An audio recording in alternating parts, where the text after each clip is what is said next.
Palavra da Verdade, a exposição bíblica com Hernandes Dias Lopes.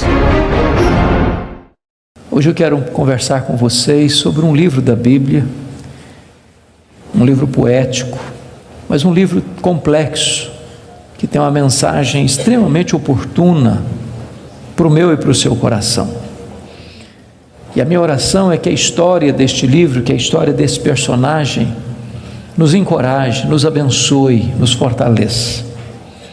Por isso eu quero convidar você para abrir sua Bíblia comigo no livro de Jó, no capítulo 1.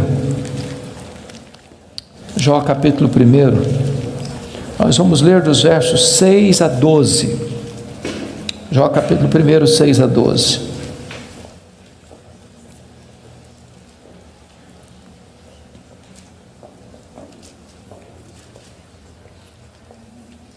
Está escrito: num dia em que os filhos de Deus vieram apresentar-se perante o Senhor, veio também Satanás entre eles.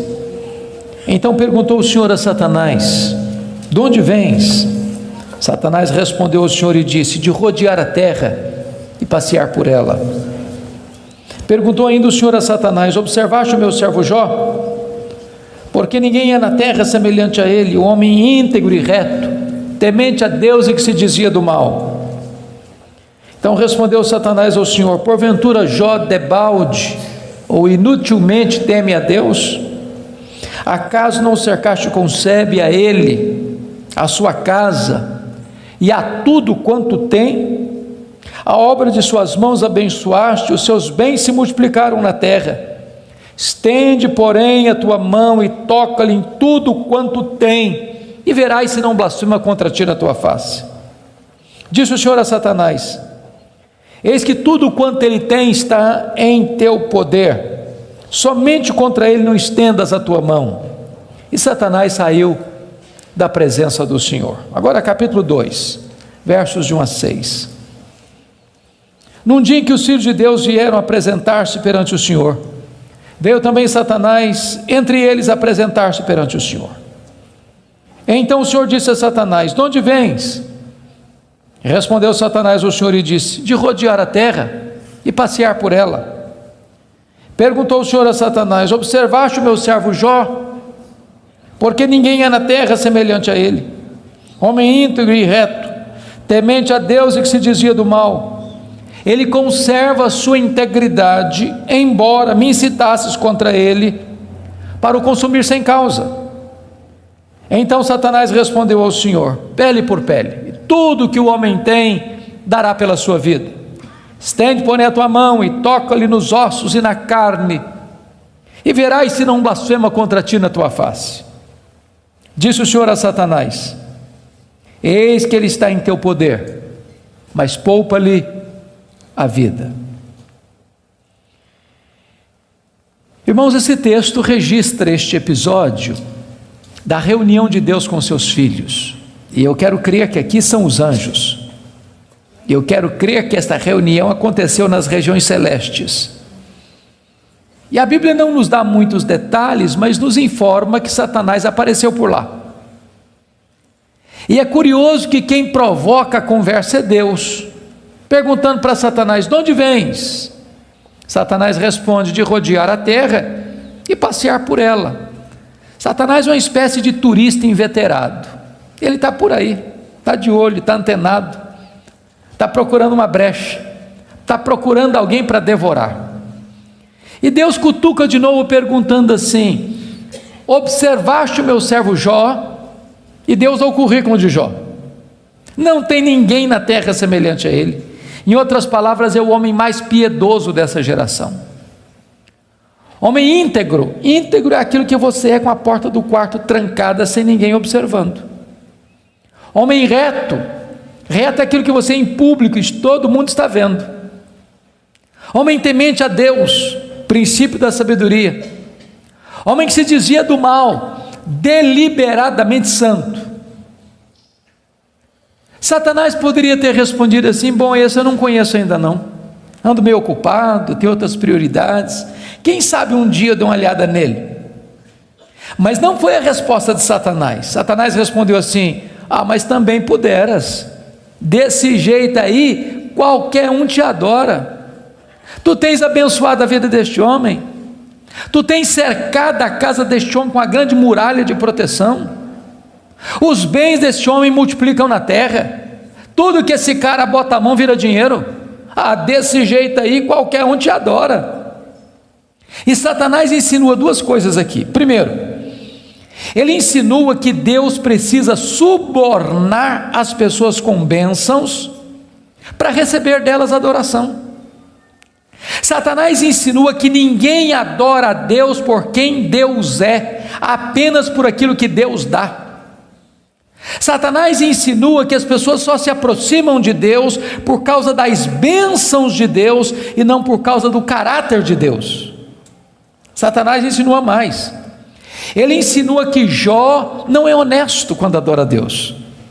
Ele insinua que Jó descobriu que religião é uma grande sacada, que esse negócio de religião dá lucro, que o vetor que move Jó em direção a Deus é o lucro. Mas se Deus tirar de Jó o que o próprio Deus deu para Jó, esse Jó blasfema, em vez de adorar. A grande pergunta é: o que um homem tem? Um homem tem família, um homem tem bens. Satanás diz para Deus: toca no que ele tem, e verás se não blasfema contra ti na tua face. Satanás levanta aqui duas teses. A primeira delas: ninguém ama mais a Deus do que o dinheiro. Segunda tese: ninguém ama mais a Deus do que a família.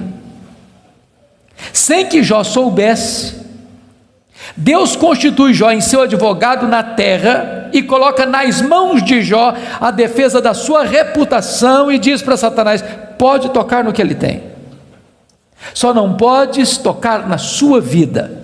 Em outras palavras, Satanás é um ser limitado e limitado por Deus. Ele só pode ir até onde Deus o permite ir e nem 1 centímetro a mais. Nas palavras de Martinho Lutero, Satanás é um cachorro na coleira de Deus. Ele só pode ir até onde a coleira o permite ir e nem 1 centímetro a mais. O nosso Deus manda no céu, o nosso Deus manda na terra, o nosso Deus manda no inferno. Ele manda nos anjos, ele manda nos homens, ele manda nos demônios. Agora, com a permissão de Deus, obviamente, Satanás sai dali para fazer um verdadeiro terremoto na vida financeira de Jó. Confira comigo, capítulo 1, versículo 3, quão rico era esse homem. Na parte final do verso 3, somos informados de que este homem era o maior de todos os do Oriente. Sabe o que significa isso? Ele era o homem mais rico da sua geração. Já fomos informados que ele era o mais piedoso. Agora somos informados que ele é o mais rico. E aqui cai um mito. O mito de que um homem rico não pode ser piedoso. Não é verdade isso. É possível ser rico e o mais rico, e é possível esse rico ser piedoso e o mais piedoso. O problema não é ter dinheiro, o problema é o dinheiro nos ter. O problema não é ter dinheiro no bolso, o problema é entronizar dinheiro no coração. O problema não é o dinheiro, o problema é o amor do dinheiro. Agora notem vocês que no capítulo 1, versículo 15, 16 e 17, Satanás vai usar 3 elementos para levar Jó à falência: os sabeus, o fogo e os caldeus. E não foi numa semana, num mês, num ano, numa década. Foi num único dia que o homem mais rico da sua geração entra em colapso financeiro, vai à falência. Ora, você e eu conhecemos gente que por muito menos blasfema contra Deus, por muito menos levanta os punhos contra os céus, por muito menos dá um tiro na cabeça. A pergunta é: será que a tese de Satanás era verdadeira? Será que ninguém ama mais a Deus do que o dinheiro? Será que Jó blasfemaria contra Deus? A resposta está no versículo 21 do capítulo 1. Quando Jó recebe a notícia de que ele está falido, ele diz assim: nu saí do ventre da minha mãe, nu eu voltarei. Sabe o que ele está dizendo? eu não trouxe nada para o mundo, eu não vou levar nada do mundo, portanto o que eu ganhei entre o berço e a sepultura não é a razão da minha vida. Ele derrota a primeira tese de Satanás, ele prova que ele ama mais a Deus que o dinheiro, ele prova que ele serve a Deus, não por aquilo que Deus dá, mas por quem Deus é. Mas agora vem a segunda tese: ninguém ama mais a Deus do que a família. Vocês concordam comigo certamente, e quem tem mais de 2 filhos aqui, sabem disso, ou 2 filhos, a partir de 2 filhos, os filhos não são naturalmente unidos, não são. Quando você vê uma família unida, os filhos unidos, pode saber, por trás tem um pai, tem uma mãe que acompanha, que orienta, que aconselha, que intercede, que exorta, que costura essa unidade. Agora, quando tem dinheiro é mais complicado ainda, porque dinheiro não tem liga, dinheiro não tem amálgama. Se você perceber no capítulo 1, versículo 2, Jó tinha 7 filhos e 3 filhas. E você nota que os filhos de Jó eram unidos, caminhavam juntos, celebravam juntos, festejavam juntos. Mas por que esses filhos são unidos? Capítulo 1, versículo 5 responde: porque Jó era um pai que orava pelos filhos, já era um pai que chamava os filhos para exortá-los, já era um pai que levantava sacrifícios em favor dos seus filhos. Ele estava preocupado com a salvação deles, com a santificação deles, com a piedade deles, e a preocupação de Jó não era apenas com a reputação dos filhos, que eles pecassem contra Deus no seu coração. Jó estava mais preocupado com a glória de Deus do que com a reputação dos filhos.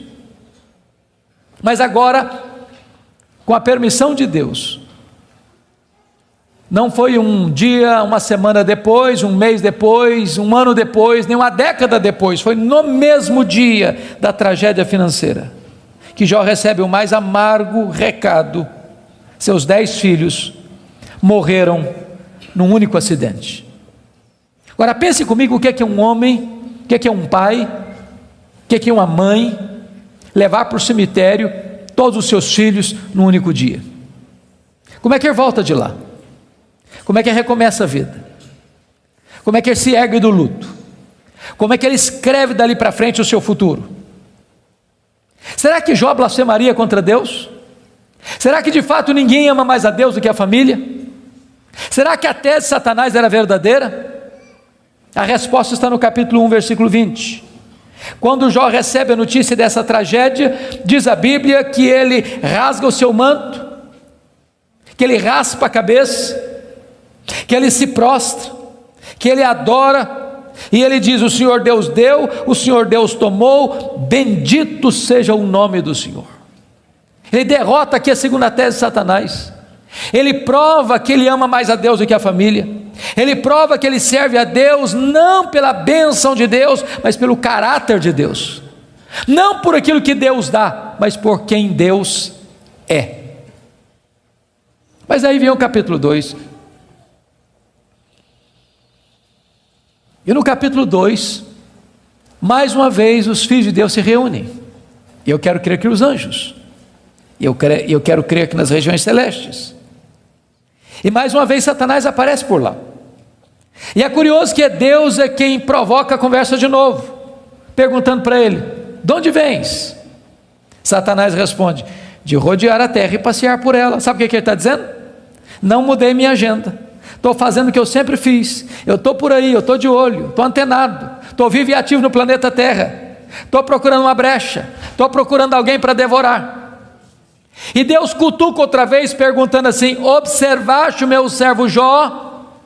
E Deus dá o currículo de Jó sem alterar uma vírgula: não tem ninguém na terra semelhante a ele, homem íntegro, reto, temente a Deus, que se desvia do mal.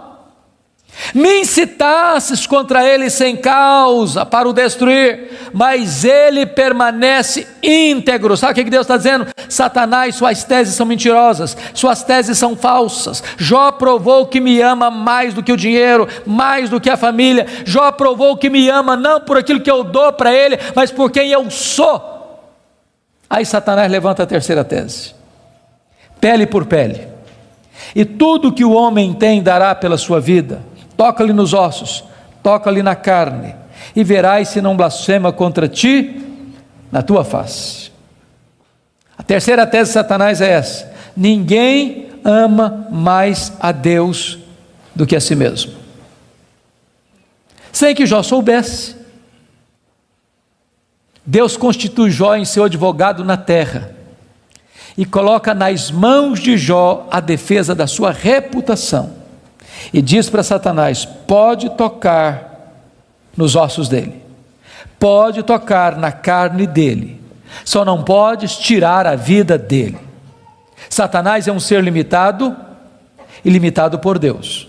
Ele só pode ir até onde Deus o permite ir e nem um centímetro a mais.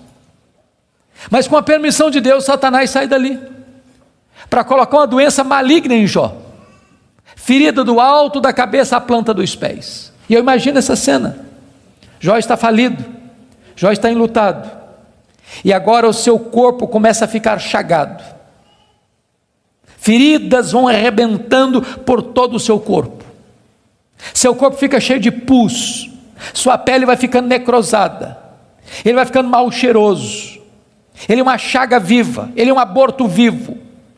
E diz a Bíblia que outras bolhas vão se formando, e ele precisa pegar um caco, talvez de telha, para raspar sua pele necrosada. Bolhas vão se formando, e ele tem que morder nessas bolhas para tentar aliviar a sua dor. Ele não consegue comer, ele não consegue dormir, a dor não dá pausa, não dá trégua, e ele vai ficando magro, magérrimo, macérrimo, encarquilhado, de couro furado pelas costelas em ponta, no auge da sua dor, do seu desespero. A sua mulher olha para ele, um espectro humano, uma chaga viva, se revolta contra Deus e diz: ainda conservas a tua integridade, Jó? Amaldiçoa o teu Deus e morre. Deus não é digno de ser adorado no sofrimento. Acaba com isso, tenha hombridade e coragem de dar cabo da sua vida. E Jó responde para ela no capítulo 2, verso 10: tu falas como uma louca. Nós temos recebido o bem de Deus, não receberíamos também o mal? Em tudo isso, diz o texto, Jó não pecou contra Deus com os seus lábios. Ele derrota aqui a terceira tese de Satanás. Ele provou que amava mais a Deus do que a si mesmo. Ele provou que ele servia a Deus não por aquilo que Deus dá, mas por quem Deus é. Mas confira comigo capítulo 2, versículo 11. Aí vieram os amigos. Ele faz Bildade e Zofar. Combinaram ir juntamente com doer-se de Jó, para consolá-lo. Diz o verso 12 que eles levantaram de longe os olhos, não reconheceram Jó. Eles ergueram a voz e choraram, cada um rasgou o seu manto, lançou pó sobre a cabeça. Sentaram-se com Jó na terra 7 dias e 7 noites. Nenhum lhe dizia palavra alguma, pois viam que a dor de Jó era muito grande. E eu quero fazer uma pergunta para você: esses homens eram amigos de Jó? Esses homens eram amigos de Jó? É claro que eram. É claro que eram. Qual foi o problema desses homens? O problema desses homens é que num dado momento eles começaram, entre aspas, a fazer teologia. Eles começaram a lucubrar. Eles começaram a desenvolver uma espécie de lógica simples. E a lógica deles era essa: toda causa tem um efeito e todo efeito tem uma causa. Eles pensaram: para Jó estar sofrendo, ele deve ter feito coisa errada. Mas para ele estar sofrendo muito, ele deve ter feito muita coisa errada. Mas eles não só pensaram, eles falaram. Mas eles não só falaram, eles falaram para Jó. E eles assacaram contra Jó os mais pesados libelos acusatórios. Chamaram Jó de adúltero, chamaram Jó de ladrão, chamaram Jó de louco. Falaram para Jó que Deus havia matado os filhos dele por causa da loucura dele. Falaram para Jó que ele tinha ficado rico porque tinha roubado os órfãos e as viúvas. E eles foram massacrando Jó, e eles foram cravejando Jó com as suas setas mais venenosas. E eles foram esmagando Jó com as suas críticas mais desumanas e cruéis.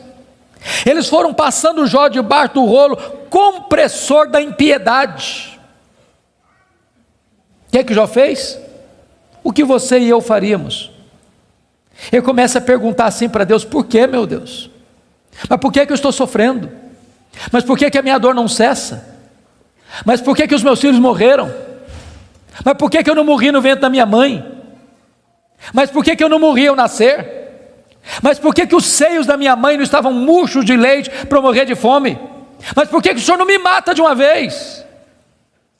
Ele levantou os céus 16 vezes esta mesma pergunta: por quê? Por quê? Por quê? Por quê? Ele levantou aos céus 34 queixas contra Deus. Sabe qual foi a resposta de Deus para ele? O total silêncio.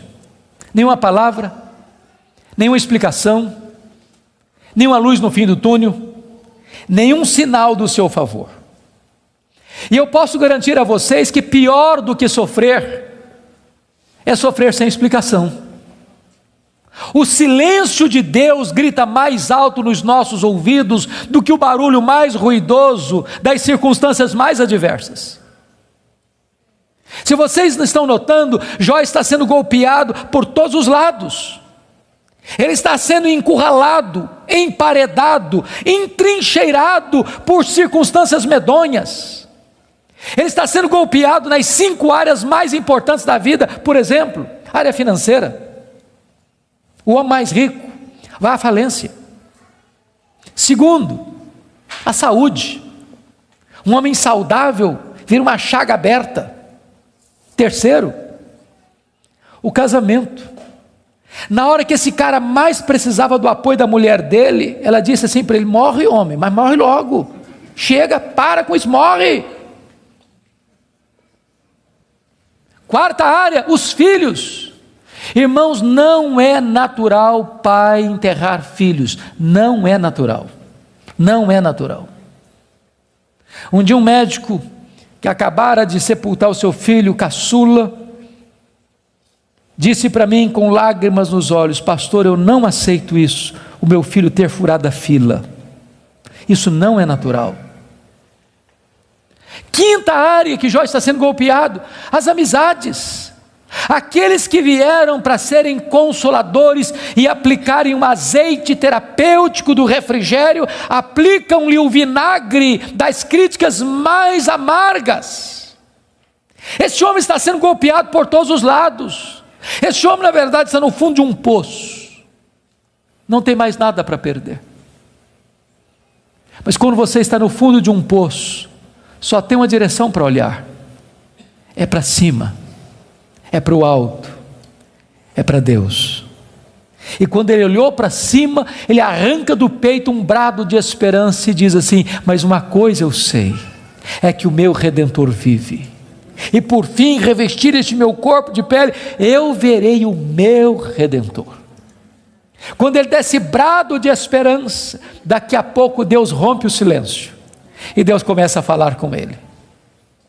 Mas quando Deus rompe o silêncio, Deus não responde nenhuma das 16 perguntas de Jó.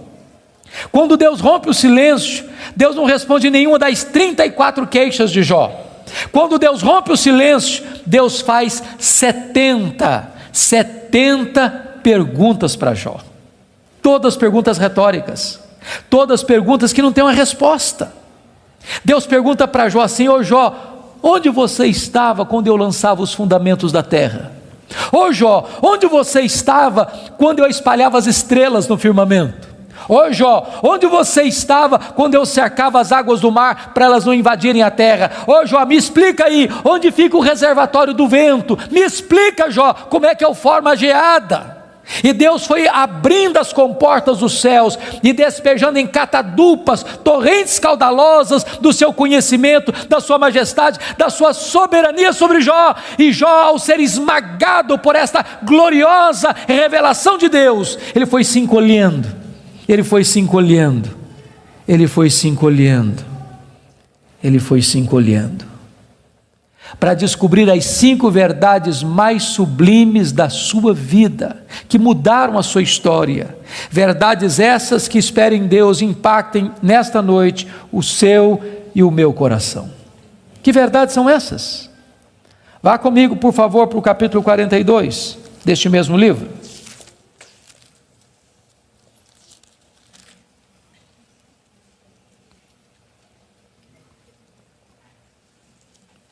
A primeira verdade que mudou a história de Jó, irmãos, está aqui no capítulo 42, versículo 1 e versículo 2.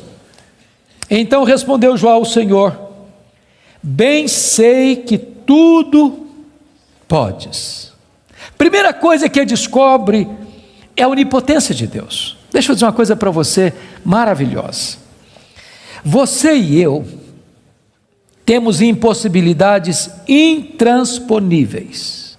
Intransponíveis. Eu gosto muito de ler. Procuro visitar uma livraria pelo menos uma vez por semana, para ver o que está saindo. Você sabe que no Brasil e no mundo, os dois tipos de livros que mais são publicados, primeiro são livros de autoajuda.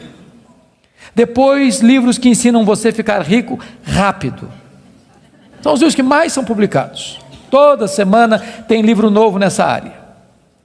E esses livros dizem assim para você: você tem a força, você é capaz, você tem o poder, você é um gigante, há poder nas suas palavras, basta você fazer cócega no seu interior e levantar-se-á daí um gigante. Sabe o que a Bíblia diz? Exatamente o contrário disso. A Bíblia diz que você e eu somos fracos, mas muito fracos. Por exemplo, nós temos fraquezas físicas. Ô, gente, gostando ou não, querendo ou não, o tempo vai esculpindo algumas rugas no nosso rosto, indisfarçáveis. De vez em quando um cosmético ajuda. Daqui a pouco uma cirurgia plástica dá uma boa melhorada. Mas chega uma hora que nem Pitangui e a sua equipe dão mais jeito. As pernas ficam bambas, os joelhos trôpegos, as mãos descaídas, os olhos embaçados, e diz os entendidos que cada fio de cabelo branco que brota na sua cabeça é a morte chamando você para um duelo. E eu acho até um exército acampado ao meu redor. Nós temos fraquezas físicas. Nós temos fraquezas emocionais, irmãos. Quantas vezes você e eu, nas noites mais tenebrosas da nossa alma, já gememos, já choramos, desesperados, dizendo: meu Deus, eu não aguento mais, eu não aguento mais. Temos fraquezas emocionais. Nós temos fraquezas morais. Quantas vezes você já orou a Deus com sinceridade de coração, dizendo: Deus, eu não quero mais cometer esse erro, Deus, eu não quero mais transgredir e cair nesse mesmo pecado, Deus, eu não quero mais reincidir nesse erro, e daqui a pouco você se flagra cometendo o mesmo erro, o mesmo pecado. Não é porque faltou para você sinceridade, não, faltou para você poder. Temos fraquezas morais. Nós temos fraquezas espirituais. Nós somos um ser ambíguo, nós somos um ser contraditório, nós somos um ser paradoxal. Há uma esquizofrenia enfiada dentro de nós. O bem que nós queremos fazer, nós não o fazemos. O mal que não queremos, esse praticamos. Somos fracos. Mas é tão bom você saber que o seu Deus tudo pode. Não há impossíveis para Ele, não há doença incurável para Ele, não há vida irrecuperável para Ele, não há casamento sem solução para Ele, não há causa perdida para Ele. Ele pode tudo quanto Ele quer. Ele é o todo-poderoso Deus. A grande pergunta, portanto, é esta: quem é o seu Deus? Quão grande é o seu Deus? Quão majestoso é o seu Deus? A W. Tozer, um dos mais importantes escritores do século passado, ele diz que o maior problema da igreja é que ela passa a maior parte do tempo tomando o seu próprio pulso e olhando para o seu próprio umbigo. quando na verdade o nosso principal propósito deveria ser de conhecer a Deus. Porque Daniel 11:32 diz que aquele que conhece a Deus é um povo forte e ativo. Quem é o seu Deus? Quão grande é o seu Deus? Quão majestoso é o seu Deus? Quando o profeta Isaías estava escrevendo o seu livro, e agora nós sabemos no capítulo 40, ele diz que o meu Deus, diz Isaías, é aquele que mede as águas na concha da sua mão. Pense comigo no Pacífico, no Atlântico, no Índico, no Mediterrâneo, nos rios, nos mares.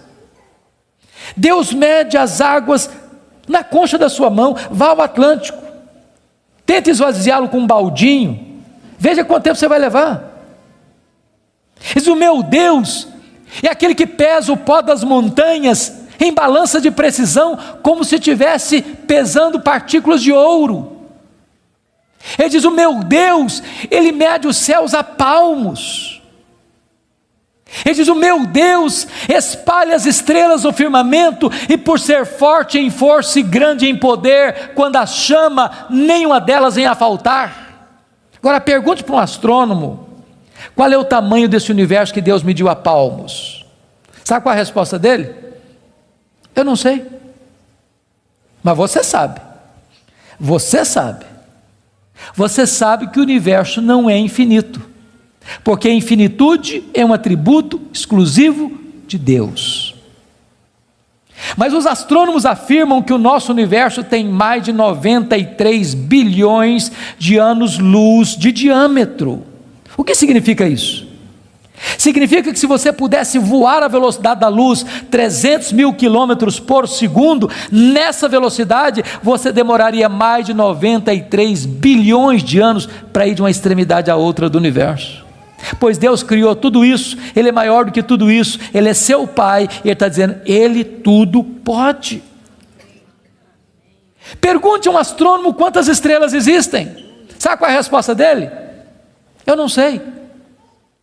Mas eles afirmam categórica e insofismavelmente que há mais estrelas no universo do que grãos de areia em todas as praias e desertos do nosso planeta.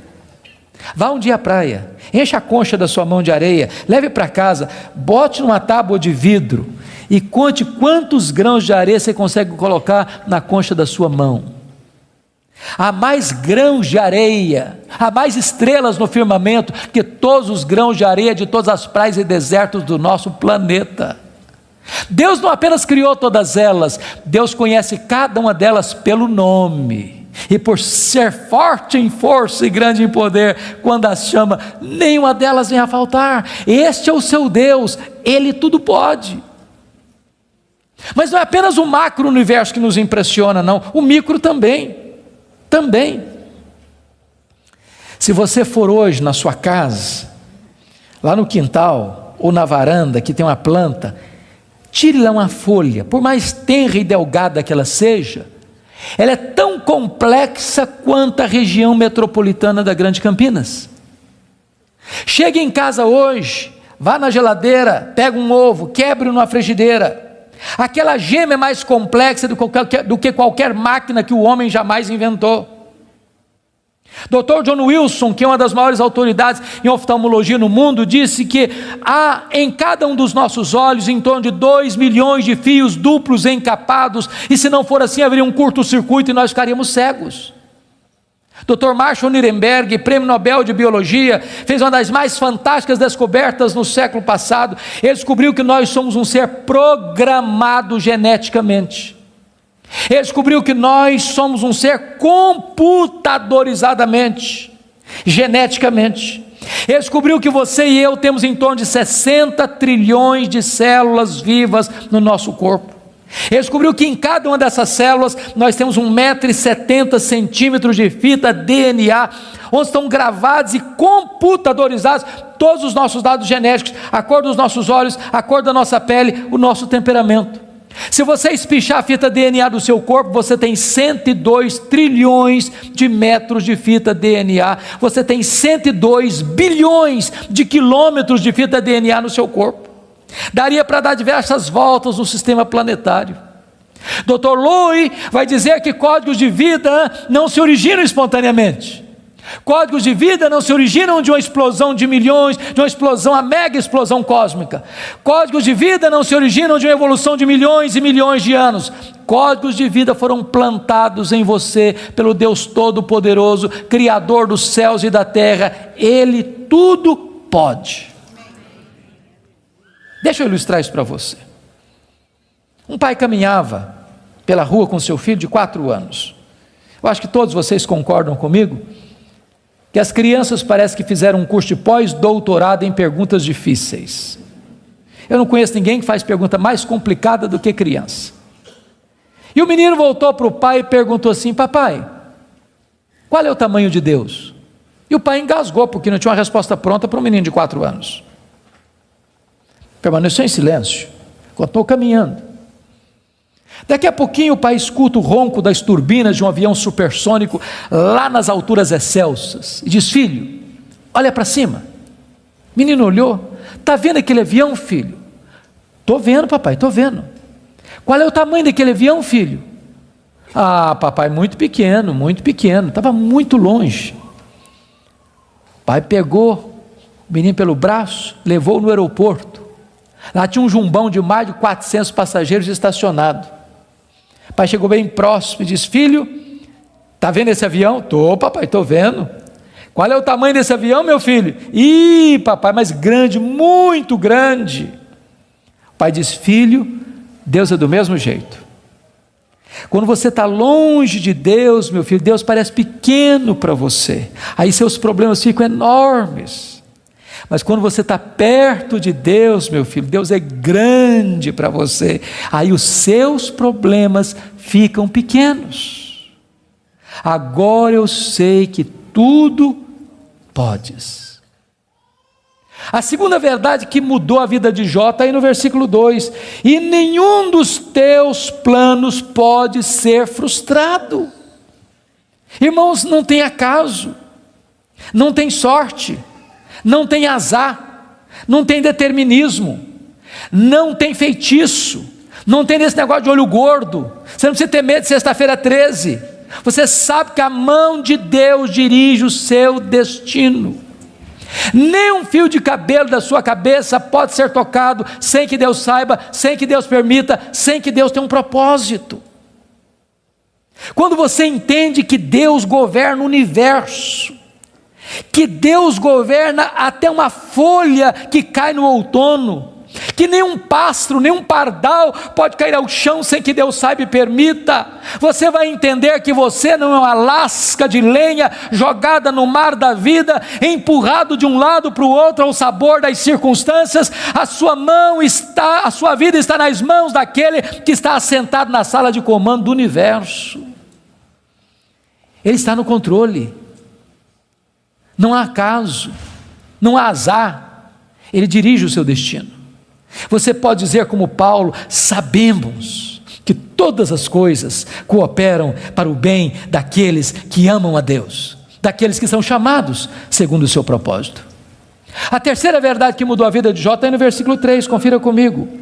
Ele diz assim: na verdade eu falei do que eu não entendia, coisas maravilhosas demais para mim. Ele reconhece a limitação do seu conhecimento. Mas para você entender isso aqui, eu lhe daria um conselho, se é que posso.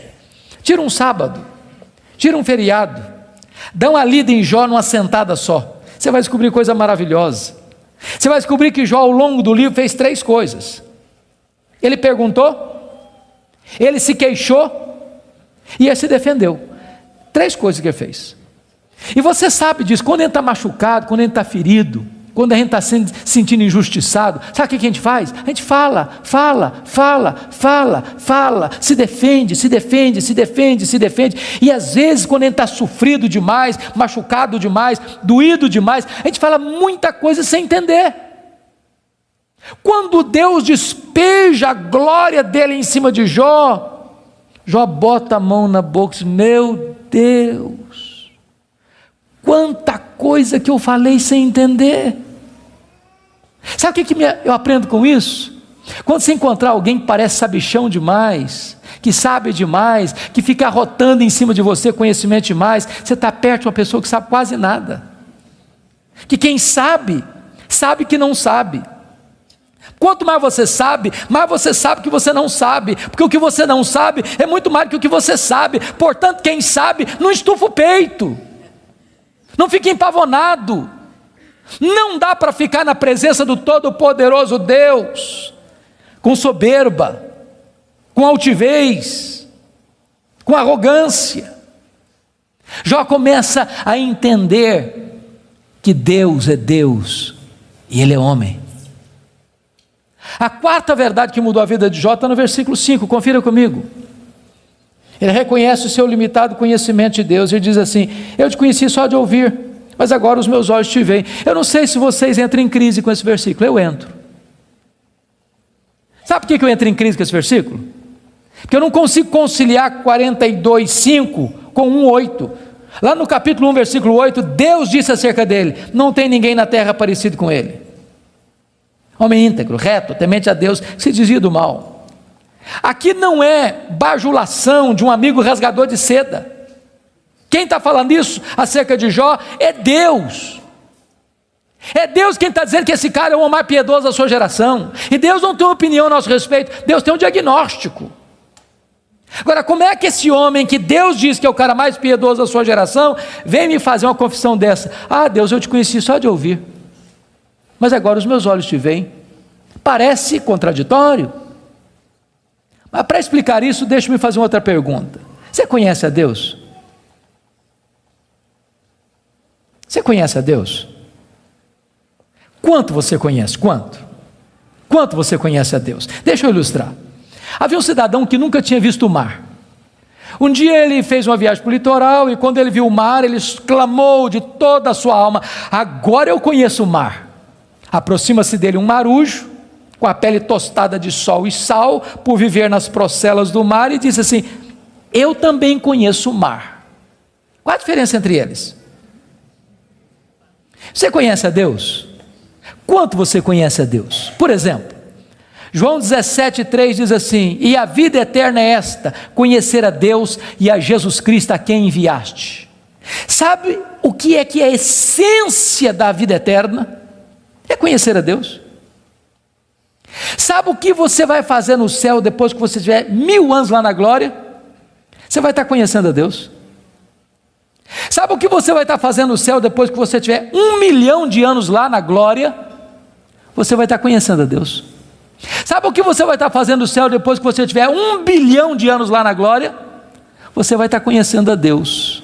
Nem toda eternidade será suficiente para você esgotar o conhecimento de Deus, porque Deus é inesgotável em seu ser.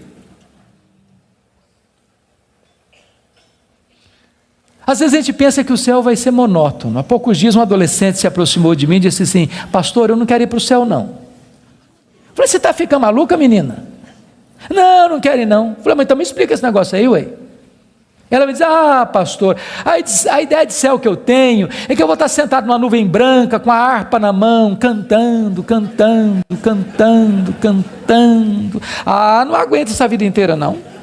Ah, não, eu quero coisa diferente para a minha vida. Deixa eu dizer para você, o céu é dinâmico. Nós vamos conhecer a Deus, nós vamos amar a Deus, nós vamos fruir a Deus, nós vamos glorificar a Deus. E se você não gosta de trabalhar, você está encrencado, porque nós vamos servir a Deus. Agora pense comigo nessa tese. Parece-me que foi Albert Einstein quem disse isso. Neste corpo nosso que fica cansado, velho, enrugado e caquético, a gente faz coisas tão lindas. E dizer que nós não usamos nem 10% do nosso potencial. Agora pense comigo um corpo 100% turbinado pela glória de Deus, imortal, incorruptível, poderoso, glorioso, espiritual, celestial, semelhante ao corpo da glória do Senhor Jesus. O que não vão poder fazer? Já pensou nisso? Por exemplo, quando Jesus ressuscitou com o corpo de glória, ele entrava numa casa com a porta fechada sem precisar abrir a porta. Quando Jesus ressuscitou com o seu corpo de glória, ele saía de Jerusalém, aparecia lá na Galileia, mais de 100 quilômetros, sem precisar percorrer o trecho. Quando Jesus ressuscitou com o corpo de glória, ele foi assunto aos céus, levado entre nuvens. Eu pergunto para você agora, com que velocidade Jesus voltou para o céu? Velocidade da luz? 300 mil quilômetros por segundo. Porque se Jesus voltou na velocidade da luz, 300 mil quilômetros por segundo, depois de 2000 anos, ele está logo ali na esquina ainda. Eu pergunto para você, com que velocidade um anjo vem do céu à terra? Com que velocidade? A Bíblia diz que lá no Getsêmani, Jesus disse para Pedro assim: bota essa espada na bainha aí, se eu precisasse de ajuda, eu rogaria ao Pai, ele me mandaria mais de 12 legiões de anjos. Quantos são 12 legiões de anjos? 72 mil anjos. Com que velocidade eles viriam? No estalar de dedos. O que significa isso? Significa que os anjos não estão sujeitos às mesmas leis que nos governam, de tempo, de espaço, de tamanho. A Bíblia diz que nós vamos ser como os anjos, não no sentido de que não teremos um corpo, mas vamos viver na mesma dimensão. Nós vamos habitar e reinar com Cristo nos novos céus e na nova terra. Vamos servir a Ele, vamos trabalhar para Ele, vamos glorificar a Ele, vamos conhecê-lo, e jamais chegará um dia na eternidade que a gente possa dizer assim: agora eu conheço tudo a respeito de Deus, não tem mais nada para conhecer, porque esse dia jamais chegará, porque Deus é inesgotável em seu ser. Agora eu entendo Jó. Sabe o que o Jó está dizendo?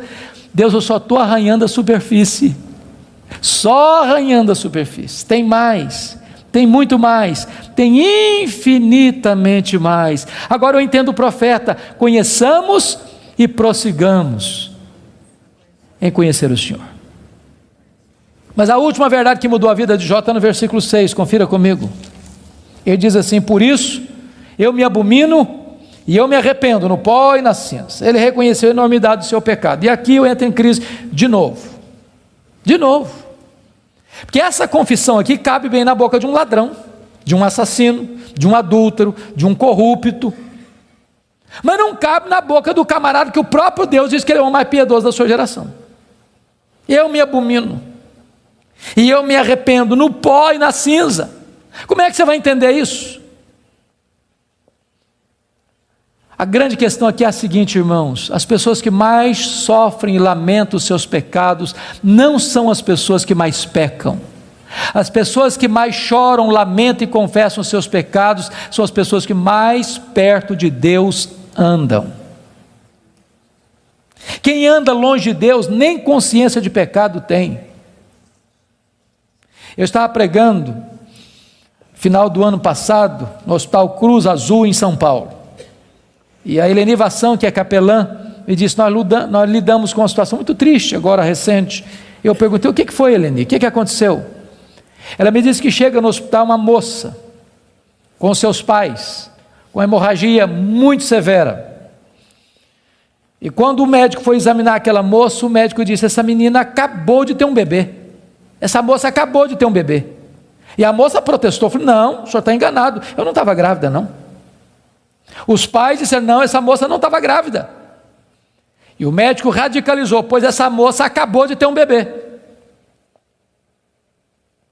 E a família inteira negou. E o médico radicalizou de novo: tragam-me o bebê, senão eu denuncio o fato à polícia. Daqui meia hora, chegou um bebê morto numa caixa de isopor. E Helene disse: pastor, nenhum sintoma de culpa, nem nos pais, nem na moça, nenhum sofrimento.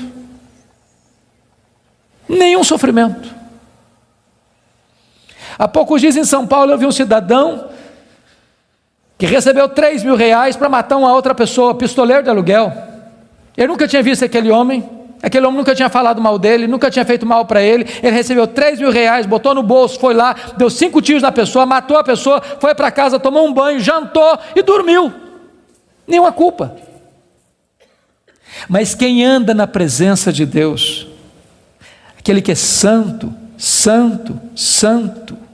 não pode se aproximar dele sem dizer: ai de mim, Senhor, eu estou perdido. Não pode se aproximar dele sem dizer: Senhor, eu me abomino no pó e na cinza, eu me arrependo. Porque na presença desse Deus, até os serafins cobrem o rosto. Então preste bem atenção nisso. Se você encontrar um crente que toda hora que ele falar com você, ele é o herói, ele tem uma história para contar, onde ele está na frente, onde ele sabe mais, onde ele é mais piedoso, onde ele sempre está contando os seus feitos, os seus prodígios, e enaltecendo a si mesmo, e batendo palmas para si mesmo, pode ter certeza, você está perto de alguém que está longe de Deus. Porque é impossível estar na presença de Deus sem dizer: ai de mim, Senhor, ai de mim, Senhor, ai de mim, Senhor. Agora eu não sei se você já parou para perguntar por que Deus restaurou a sorte de Jó, versículo 10, quando ele orava para os seus amigos. Já perguntou isso? Por que Deus restaurou a sorte dele quando ele orava para os seus amigos? Deixa eu fazer uma perguntinha para você. Alguém já falou mal de você alguma vez? Ou você é um cara tão espiritual que nunca ninguém falou mal de você? O que você sente quando alguém fala mal de você? Você fica feliz? Você dá pulos de alegria? O que vocês acham que Jó sentiu quando os amigos dele falaram assim: você é um ladrão, cara? Ô Jó, você é adúltero. Sabe por que você está rico assim? Que você ficou rico, cara? Você roubou as viúvas, roubou os órfãos. Ô Jó, sabe por que você enterrou aqueles meninos? Você é louco, Deus pesou a mão sobre você, porque você é louco, por isso que os meninos morreram, além de enterrar os filhos, ainda recebe a culpa. O que vocês acham que Jó sentiu, irmãos? Sabe o que ele fez? Ele se defendeu, mas quem se defende, sabe o que tem às vezes no coração? Dor, mágoa, ressentimento. Sabe o que Deus está falando para esse homem ser restaurado? Deus está dizendo: meu filho, saia desta arena da autodefesa e entre na brecha da intercessão. Porque enquanto você se defende e tem mágoa, mas você não consegue orar por alguém e ter mágoa desse alguém ao mesmo tempo. Quando você ora por alguém, a oração restaura você e restaura as pessoas pelas quais você ora. Enquanto Jó orava, Deus restaurou a sua sorte. Satanás tentou destruir as 5 áreas da vida de Jó, pois essas mesmas 5 áreas Deus restaurou uma a uma. Primeira área que Deus restaurou, confira comigo, versículo 16, foi a saúde dele. Ele passou a ter mais 140 anos, viu os filhos dos filhos até a 3ª e 4ª geração. Eu acho que não ficou nem cicatriz nem sequela. Eu quero dizer para você que Deus está aqui nesta noite, Ele é o mesmo Deus e Ele pode curar. Ele é o Deus que cura. A segunda área que Deus restaurou, amados irmãos, foi a área financeira. Confira o versículo 12. E é curioso que se você compara 1:3 com 42:12, ele recebeu tudo em dobro. Se ele já era o mais rico antes, agora ele é duplamente o mais rico. Eu quero dizer para você que Deus está aqui, Ele é o Deus da restituição. A terceira área que Deus restaurou foram os amigos. Confira comigo o versículo 8. E eu acho isso magnífico. Sabe por quê? Porque aqueles homens que cravejaram Jó com as suas críticas, Deus diz para eles assim: pois é, vocês lembram aquele cara que vocês criticaram? Vocês vão ter que ir nele, vocês vão ter que ir lá nele, para ele orar por vocês. Vocês lembram? Vocês falaram dele? Pois é, aquele cara é mais justo que vocês. Sabe o que Deus está fazendo aqui? Honrando Jó. Honrando Jó. Eu vou dizer uma frase aqui hoje, se vocês guardarem essa frase, eu me dou por satisfeito essa noite. É muito simples, mas é a síntese do que eu estou falando. Cuida da tua piedade, e Deus cuidará da tua reputação. Você não tem que se defender, você tem que orar, porque quando você ora, Deus defende você. Quando você leva Deus a sério, as pessoas que criticaram você vão ter que voltar a você e mudar de opinião a seu respeito. Deus restaurou Jó, Deus restaurou os amigos de Jó. A quarta área que Deus restaurou foi o casamento. Agora pense só um pouquinho comigo, só um pouquinho. Quando Jó estava numa magrela, a mulher dele disse assim: morre, homem, morre logo, cara, morre. Agora o Jó está curado. cheio da grana, no topo da pirâmide. Se fosse hoje, o que vocês acham que Jó faria?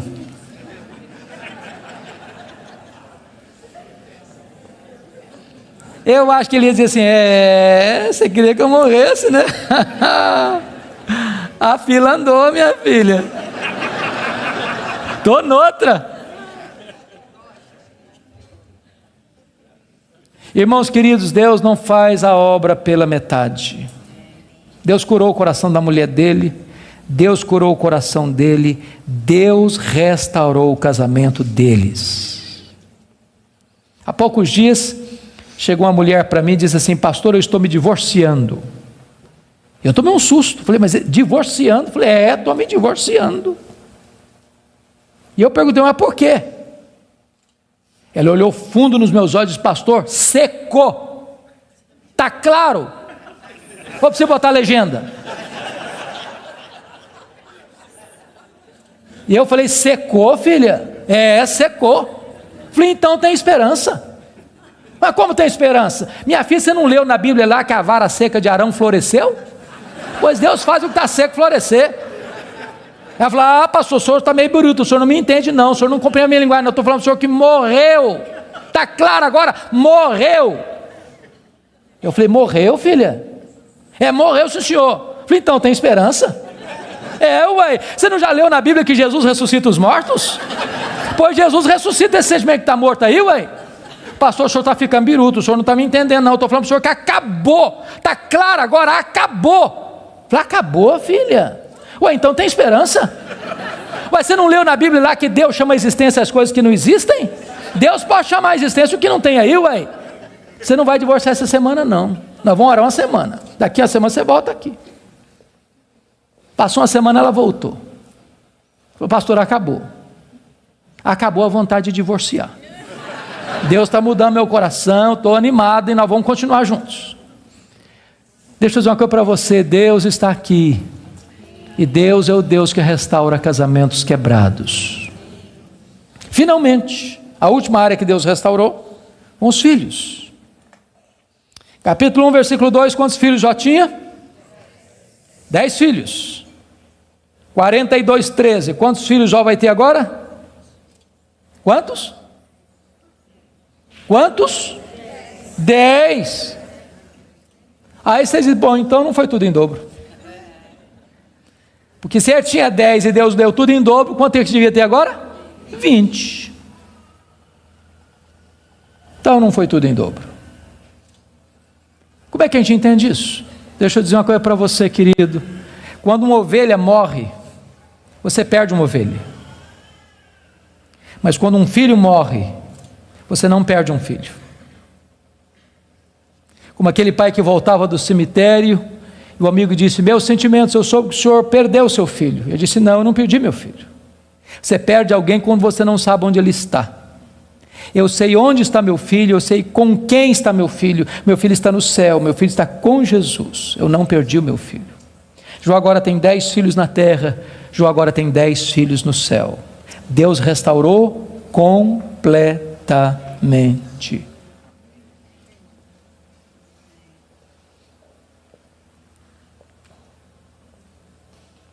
Sabe qual era a intenção de Satanás? Colocar Jó longe de Deus. Sabe o que Satanás conseguiu? Colocar Jó mais perto de Deus. Sabem por quê? Porque os planos de Deus não podem ser frustrados. Que grande Deus nós temos. Que maravilhoso Deus nós temos. Que majestoso Deus nós temos. Você e eu fomos criados para a glória de Deus. Você e eu vivemos para a glória de Deus. A vida não faz sentido longe de Deus. Ele é a razão da nossa vida. Ele é o nosso Criador, Ele é o nosso provedor, Ele é o nosso sustentador, Ele é o nosso consolador, Ele é o nosso restaurador, Ele é o nosso redentor, Ele é a nossa herança, Ele é a nossa paz, Ele é a nossa justiça, Ele é a nossa alegria, Ele é o nosso tesouro, Ele é tudo para nós. A vida sem Ele não tem graça, não tem sentido. Você tem um vazio dentro de você com o formato de Deus, e só Deus pode preencher esse vazio. Adore este Deus, curve-se diante dEle, renda-se a Ele. Ele está no controle do universo, mas Ele está no controle da sua vida. Nada, nem ninguém pode frustrar o plano dEle na sua história, na sua vida. Eu quero orar por você nesta noite. Se você deseja que Deus se manifeste a você, e você quer colocar sua vida nas mãos dEle, onde você está, fique em pé. Eu quero orar em seu favor.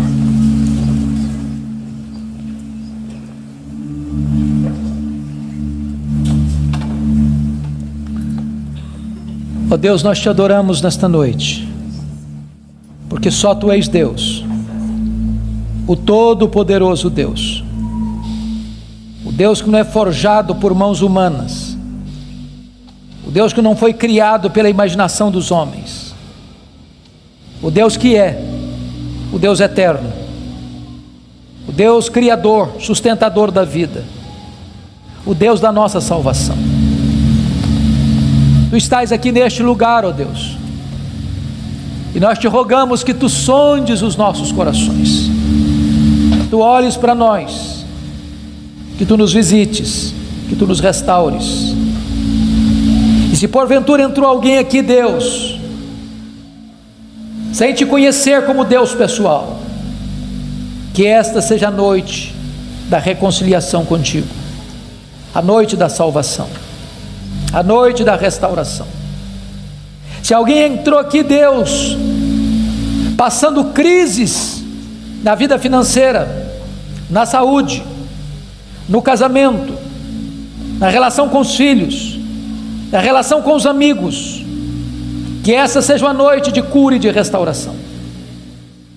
Se alguém entrou aqui, Deus, cheio de perguntas e de queixas, sem respostas, que nesta noite Tu te reveles a este coração, dando respostas aos céus, que aliviem a alma, que aquietem o coração. Conceda a Tua graça sobre o Teu povo, derrama sobre nós a luz do Teu rosto. Queremos viver para Te conhecer, para Te honrar, para Te exaltar, para nos deleitarmos em Ti, porque Tu és a fonte de todo o nosso prazer. Glória ao Teu nome, pela Tua palavra, glória ao Teu nome, pela Tua igreja, glória ao Teu nome, pelas famílias aqui presentes, glória ao Teu nome, por esse tempo precioso de culto. Nós Te adoramos, na pessoa do Teu Filho, nosso Redentor. Aleluia, amém.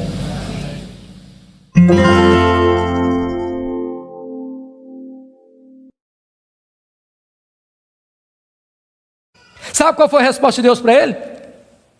O total silêncio. Nenhuma palavra, nenhuma explicação, nenhuma luz no fim do túnel, nenhum sinal do seu favor. E eu posso garantir a vocês que pior do que sofrer é sofrer sem explicação. O silêncio de Deus grita mais alto nos nossos ouvidos do que o barulho mais ruidoso das circunstâncias mais adversas. Se vocês não estão notando, Jó está sendo golpeado por todos os lados. Ele está sendo encurralado, emparedado, entrincheirado por circunstâncias medonhas. Ele está sendo golpeado nas 5 áreas mais importantes da vida. Por exemplo, área financeira. O homem mais rico vai à falência. Segundo, a saúde. Um homem saudável vira uma chaga aberta. Terceiro, o casamento. Na hora que esse cara mais precisava do apoio da mulher dele, ela disse assim para ele: morre, homem, mas morre logo. Chega, para com isso, morre. Quarta área, os filhos. Irmãos, não é natural pai enterrar filhos. Não é natural. Não é natural. Um dia um médico que acabara de sepultar o seu filho caçula, disse para mim com lágrimas nos olhos: pastor, eu não aceito isso, o meu filho ter furado a fila. Isso não é natural. Quinta área que Jó está sendo golpeado: as amizades. Aqueles que vieram para serem consoladores e aplicarem um azeite terapêutico do refrigério, aplicam-lhe o vinagre das críticas mais amargas.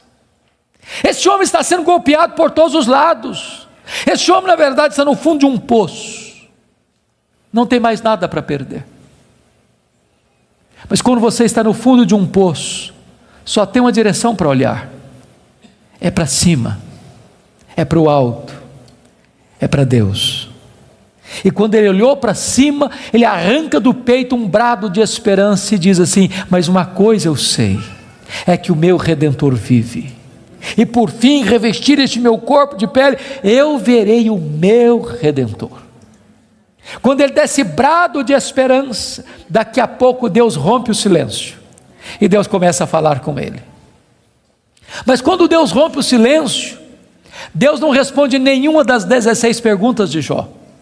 Quando Deus rompe o silêncio, Deus não responde nenhuma das 34 queixas de Jó. Quando Deus rompe o silêncio, Deus faz 70 perguntas para Jó. Todas perguntas retóricas, todas perguntas que não têm uma resposta. Deus pergunta para Jó assim: ô Jó, onde você estava quando eu lançava os fundamentos da terra? Ô Jó, onde você estava quando eu espalhava as estrelas no firmamento? Ô Jó, onde você estava quando eu cercava as águas do mar para elas não invadirem a terra? Ô Jó, me explica aí, onde fica o reservatório do vento? Me explica, Jó, como é que eu formo a geada? E Deus foi abrindo as comportas dos céus e despejando em catadupas, torrentes caudalosas do seu conhecimento, da sua majestade, da sua soberania sobre Jó. E Jó, ao ser esmagado por esta gloriosa revelação de Deus, ele foi se encolhendo, ele foi se encolhendo, ele foi se encolhendo, ele foi se encolhendo, para descobrir as 5 verdades mais sublimes da sua vida, que mudaram a sua história. Verdades essas que, espero em Deus, impactem nesta noite o seu e o meu coração. Que verdades são essas? Vá comigo, por favor, para o capítulo 42 deste mesmo livro.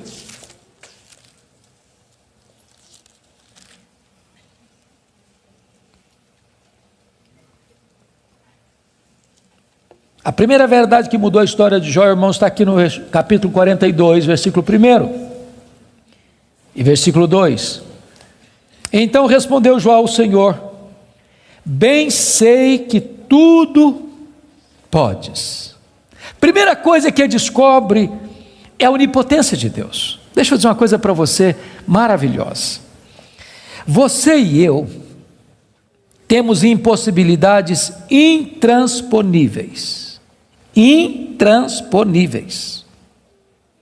Eu gosto muito de ler.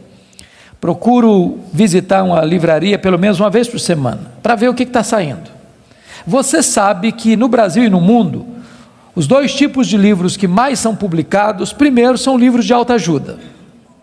Depois, livros que ensinam você a ficar rico rápido. São os livros que mais são publicados. Toda semana tem livro novo nessa área. E esses livros dizem assim para você: você tem a força, você é capaz, você tem o poder, você é um gigante, há poder nas suas palavras, basta você fazer cócega no seu interior e levantar-se-á daí um gigante. Sabe o que a Bíblia diz? Exatamente o contrário disso.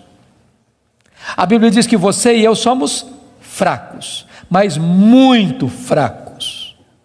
Por exemplo, nós temos fraquezas físicas. Ô, gente, gostando ou não, querendo ou não, o tempo vai esculpindo algumas rugas no nosso rosto indisfarçáveis. De vez em quando um cosmético ajuda. Daqui a pouco uma cirurgia plástica dá uma boa melhorada. Mas chega uma hora que nem Pitangui e a sua equipe dão mais jeito.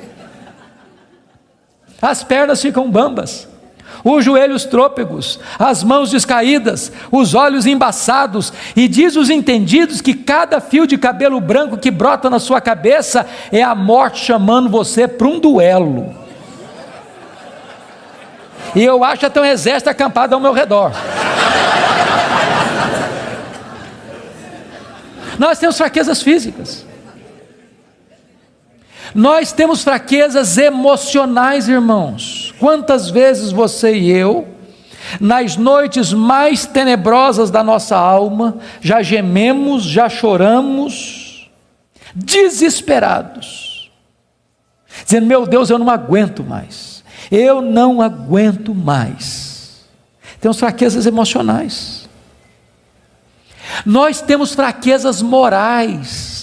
Quantas vezes você já orou a Deus com sinceridade de coração, dizendo: Deus, eu não quero mais cometer esse erro, Deus, eu não quero mais transgredir e cair nesse mesmo pecado, Deus, eu não quero mais reincidir nesse erro, e daqui a pouco você se flagra cometendo o mesmo erro, o mesmo pecado. Não é porque faltou para você sinceridade, não, faltou para você poder. Temos fraquezas morais. Nós temos fraquezas espirituais. Nós somos um ser ambíguo, nós somos um ser contraditório, nós somos um ser paradoxal. Há uma esquizofrenia enfiada dentro de nós. O bem que nós queremos fazer, nós não o fazemos. O mal que não queremos, esse praticamos. Somos fracos. Mas é tão bom você saber que o seu Deus tudo pode. Não há impossíveis para Ele, não há doença incurável para Ele, não há vida irrecuperável para Ele, não há casamento sem solução para Ele, não há causa perdida para Ele. Ele pode tudo quanto Ele quer. Ele é o todo-poderoso Deus. A grande pergunta, portanto, é esta: quem é o seu Deus? Quão grande é o seu Deus? Quão majestoso é o seu Deus? A W. Tozer, um dos mais importantes escritores do século passado, ele diz que o maior problema da igreja é que ela passa a maior parte do tempo tomando o seu próprio pulso e olhando para o seu próprio umbigo, quando na verdade o nosso principal propósito deveria ser de conhecer a Deus, porque Daniel 11:32 diz que aquele que conhece a Deus é um povo forte e ativo. Quem é o seu Deus? Quão grande é o seu Deus? Quão majestoso é o seu Deus? Quando o profeta Isaías estava escrevendo o seu livro, e agora nós sabemos no capítulo 40, ele diz que o meu Deus, diz Isaías, é aquele que mede as águas na concha da sua mão. Pense comigo no Pacífico, no Atlântico, no Índico, no Mediterrâneo, nos rios, nos mares. Deus mede as águas na concha da sua mão. Vá ao Atlântico, tente esvaziá-lo com um baldinho, veja quanto tempo você vai levar. Diz: o meu Deus é aquele que pesa o pó das montanhas em balança de precisão, como se estivesse pesando partículas de ouro. Ele diz: o meu Deus, Ele mede os céus a palmos. Ele diz: o meu Deus espalha as estrelas no firmamento, e por ser forte em força e grande em poder, quando as chama, nenhuma delas vem a faltar. Agora pergunte para um astrônomo: qual é o tamanho desse universo que Deus mediu a palmos? Sabe qual é a resposta dele? Eu não sei. Agora eu conheço o mar. Aproxima-se dele um marujo, com a pele tostada de sol e sal, por viver nas procelas do mar, e diz assim: eu também conheço o mar. Qual a diferença entre eles? Você conhece a Deus? Quanto você conhece a Deus? Por exemplo, João 17,3 diz assim: e a vida eterna é esta, conhecer a Deus e a Jesus Cristo a quem enviaste. Sabe o que é a essência da vida eterna? É conhecer a Deus. Sabe o que você vai fazer no céu depois que você tiver 1000 anos lá na glória? Você vai estar conhecendo a Deus. Sabe o que você vai estar fazendo no céu depois que você tiver 1 milhão de anos lá na glória? Você vai estar conhecendo a Deus. Sabe o que você vai estar fazendo no céu depois que você tiver 1 bilhão de anos lá na glória? Você vai estar conhecendo a Deus. Nem toda a eternidade será suficiente para você esgotar o conhecimento de Deus, porque Deus é inesgotável em seu ser. Às vezes a gente pensa que o céu vai ser monótono. Há poucos dias um adolescente se aproximou de mim e disse assim: pastor, eu não quero ir para o céu não. Eu falei: você está ficando maluca, menina? Não quero ir não. Eu falei: mas então me explica esse negócio aí, ué. Ela me diz: pastor, a ideia de céu que eu tenho é que eu vou estar sentado numa nuvem branca, com a harpa na mão, cantando. Não aguento essa vida inteira não. Não, eu quero coisa diferente para a minha vida. Deixa eu dizer para você, o céu é dinâmico. Nós vamos conhecer a Deus, nós vamos amar a Deus, nós vamos fruir a Deus, nós vamos glorificar a Deus. E se você não gosta de trabalhar, você está encrencado, porque nós vamos servir a Deus. Agora pense comigo nessa tese. Parece-me que foi Albert Einstein quem disse isso. Neste corpo nosso que fica cansado, velho, enrugado e caquético, a gente faz coisas tão lindas. E dizer que nós não usamos nem 10% do nosso potencial. Agora pense comigo um corpo 100% turbinado pela glória de Deus, imortal, incorruptível, poderoso, glorioso, espiritual, celestial, semelhante ao corpo da glória do Senhor Jesus. O que não vão poder fazer? Já pensou nisso? Por exemplo, quando Jesus ressuscitou com o corpo de glória, ele entrava numa casa com a porta fechada sem precisar abrir a porta. Quando Jesus ressuscitou com o seu corpo de glória, ele saía de Jerusalém, aparecia lá na Galileia, mais de 100 quilômetros, sem precisar percorrer o trecho. Quando Jesus ressuscitou com o corpo de glória, ele foi assunto aos céus, levado entre nuvens. Eu pergunto para você agora, com que velocidade Jesus voltou para o céu? Velocidade da luz? 300 mil quilômetros por segundo. Porque se Jesus voltou na velocidade da luz, 300 mil quilômetros por segundo, depois de 2000 anos, ele está logo ali na esquina ainda. Eu pergunto para você, com que velocidade um anjo vem do céu à terra? Com que velocidade? A Bíblia diz que lá no Getsemane, Jesus disse para Pedro assim: bota essa espada na bainha aí, se eu precisasse de ajuda, eu rogaria ao Pai, ele me mandaria mais de 12 legiões de anjos. Quantos são 12 legiões de anjos? 72 mil anjos. Com que velocidade eles viriam? No estalar de dedos. O que significa isso? Significa que os anjos não estão sujeitos às mesmas leis que nos governam, de tempo, de espaço, de tamanho. A Bíblia diz que nós vamos ser como os anjos, não no sentido de que não teremos um corpo, mas vamos viver na mesma dimensão. Nós vamos habitar e reinar com Cristo nos novos céus e na nova terra. Vamos servir a Ele, vamos trabalhar para Ele, vamos glorificar a Ele, vamos conhecê-lo, e jamais chegará um dia na eternidade que a gente possa dizer assim: agora eu conheço tudo a respeito de Deus, não tem mais nada para conhecer, porque esse dia jamais chegará, porque Deus é inesgotável em seu ser. Agora eu entendo Jó. Sabe o que o Jó está dizendo? Deus, eu só estou arranhando a superfície, só arranhando a superfície. Tem mais, tem muito mais, tem infinitamente mais. Agora eu entendo o profeta: conheçamos e prossigamos em conhecer o Senhor. Mas a última verdade que mudou a vida de Jó está no versículo 6, confira comigo. Ele diz assim: por isso eu me abomino e eu me arrependo no pó e na cinza. Ele reconheceu a enormidade do seu pecado. E aqui eu entro em crise de novo. Porque essa confissão aqui cabe bem na boca de um ladrão, de um assassino, de um adúltero, de um corrupto. Mas não cabe na boca do camarada que o próprio Deus diz que ele é o mais piedoso da sua geração. Eu me abomino e eu me arrependo no pó e na cinza. Como é que você vai entender isso? A grande questão aqui é a seguinte, irmãos: as pessoas que mais sofrem e lamentam os seus pecados não são as pessoas que mais pecam. As pessoas que mais choram, lamentam e confessam os seus pecados são as pessoas que mais perto de Deus andam. Quem anda longe de Deus nem consciência de pecado tem. Eu estava pregando final do ano passado no Hospital Cruz Azul em São Paulo. E a Eleni Vassão, que é capelã, me disse: nós lidamos com uma situação muito triste agora, recente. Eu perguntei: o que foi, Eleni? O que aconteceu? Ela me disse que chega no hospital uma moça, com seus pais, com hemorragia muito severa. E quando o médico foi examinar aquela moça, o médico disse: essa menina acabou de ter um bebê. Essa moça acabou de ter um bebê. E a moça protestou, falou: não, o senhor está enganado, eu não estava grávida não. Os pais disseram: não, essa moça não estava grávida. E o médico radicalizou: pois essa moça acabou de ter um bebê.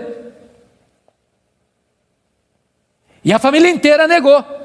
E o médico radicalizou de novo: tragam-me o bebê, senão eu denuncio o fato à polícia. Daqui meia hora, chegou um bebê morto numa caixa de isopor. E Eleni disse: pastor, nenhum sintoma de culpa, nem nos pais, nem na moça, nenhum sofrimento. Nenhum sofrimento. Há poucos dias em São Paulo eu vi um cidadão que recebeu 3 mil reais para matar uma outra pessoa, pistoleiro de aluguel. Ele nunca tinha visto aquele homem nunca tinha falado mal dele, nunca tinha feito mal para ele. Ele recebeu 3 mil reais, botou no bolso, foi lá, deu 5 tiros na pessoa, matou a pessoa, foi para casa, tomou um banho, jantou e dormiu. Nenhuma culpa. Mas quem anda na presença de Deus, aquele que é santo, santo, santo, não pode se aproximar dele sem dizer: ai de mim, Senhor, ai de mim, Senhor, eu estou perdido. Não pode se aproximar dele sem dizer: Senhor, eu me abomino no pó e na cinza, eu me arrependo. Porque na presença desse Deus, até os serafins cobrem o rosto. Então preste bem atenção nisso. Se você encontrar um crente que toda hora que ele falar com você, ele é o herói, ele tem uma história para contar, onde ele está na frente, onde ele sabe mais, onde ele é mais piedoso, onde ele sempre está contando os seus feitos, os seus prodígios, e enaltecendo a si mesmo, e batendo palmas para si mesmo, pode ter certeza, você está perto de alguém que está longe de Deus. Porque é impossível estar na presença de Deus sem dizer: ai de mim, Senhor, ai de mim, Senhor, ai de mim, Senhor. Agora eu não sei se você já parou para perguntar por que Deus restaurou a sorte de Jó, versículo 10, quando ele orava para os seus amigos. Já perguntou isso? Por que Deus restaurou a sorte dele quando ele orava para os seus amigos? Deixa eu fazer uma perguntinha para você. Alguém já falou mal de você alguma vez? Ou você é um cara tão espiritual que nunca ninguém falou mal de você? O que você sente quando alguém fala mal de você? Você fica feliz? Você dá pulos de alegria? O que vocês acham que Jó sentiu quando os amigos dele falaram assim: você é um ladrão, cara? Ô Jó, você é adúltero. Sabe por que você está rico assim? Que você ficou rico, cara? Você roubou as viúvas, roubou os órfãos. Ô Jó, sabe por que você enterrou aqueles meninos? Você é louco. Deus pesou a mão sobre você, porque você é louco. Por isso que os meninos morreram. Além de enterrar os filhos, ainda recebe a culpa. O que vocês acham que Jó sentiu, irmãos? Sabe o que ele fez? Ele se defendeu. Mas quem se defende, sabe o que tem às vezes no coração? Dor, mágoa, ressentimento. Sabe o que Deus está falando para esse homem ser restaurado? Deus está dizendo: meu filho, saia desta arena da autodefesa e entre na brecha da intercessão.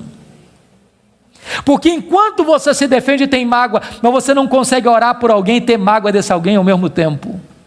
Quando você ora por alguém, a oração restaura você e restaura as pessoas pelas quais você ora. Enquanto Jó orava, Deus restaurou a sua sorte. Ninguém ama mais a Deus do que a família. Vocês concordam comigo certamente, e quem tem mais de 2 filhos aqui, sabem disso, ou 2 filhos, a partir de 2 filhos, os filhos não são naturalmente unidos, não são. Quando você vê uma família unida, os filhos unidos, pode saber, por trás tem um pai, tem uma mãe que acompanha, que orienta, que aconselha, que intercede, que exorta, que costura essa unidade. Agora, quando tem dinheiro é mais complicado ainda, porque dinheiro não tem liga, dinheiro não tem amálgama. Se você perceber no capítulo 1, versículo 2, Jó tinha 7 filhos e 3 filhas. E você nota que os filhos de Jó eram unidos, caminhavam juntos, celebravam juntos, festejavam juntos. Mas por que esses filhos são unidos? Capítulo 1, versículo 5 responde: porque Jó era um pai que orava pelos filhos, já era um pai que chamava os filhos para exortá-los, já era um pai que levantava sacrifícios em favor dos seus filhos. Ele estava preocupado com a salvação deles, com a santificação deles, com a piedade deles. E a preocupação de Jó não era apenas com a reputação dos filhos, que eles pecassem contra Deus no seu coração. Jó estava mais preocupado com a glória de Deus do que com a reputação dos filhos. Mas agora, com a permissão de Deus, não foi um dia, uma semana depois, um mês depois, um ano depois, nem uma década depois, foi no mesmo dia da tragédia financeira que Jó recebe o mais amargo recado: seus 10 filhos morreram num único acidente. Agora pense comigo o que é um homem, o que é um pai, o que é uma mãe levar para o cemitério todos os seus filhos num único dia. Como é que ele volta de lá? Como é que ele recomeça a vida? Como é que ele se ergue do luto? Como é que ele escreve dali para frente o seu futuro? Será que Jó blasfemaria contra Deus? Será que de fato ninguém ama mais a Deus do que a família? Será que a tese de Satanás era verdadeira? A resposta está no capítulo 1, versículo 20. Quando Jó recebe a notícia dessa tragédia, diz a Bíblia que ele rasga o seu manto, que ele raspa a cabeça, que ele se prostra, que ele adora, e ele diz: o Senhor Deus deu, o Senhor Deus tomou, bendito seja o nome do Senhor. Ele derrota aqui a segunda tese de Satanás. Ele prova que ele ama mais a Deus do que a família. Ele prova que ele serve a Deus não pela bênção de Deus, mas pelo caráter de Deus, não por aquilo que Deus dá, mas por quem Deus é. Mas aí vem o capítulo 2. E no capítulo 2, mais uma vez os filhos de Deus se reúnem. E eu quero crer que os anjos, eu quero crer que nas regiões celestes. E mais uma vez Satanás aparece por lá.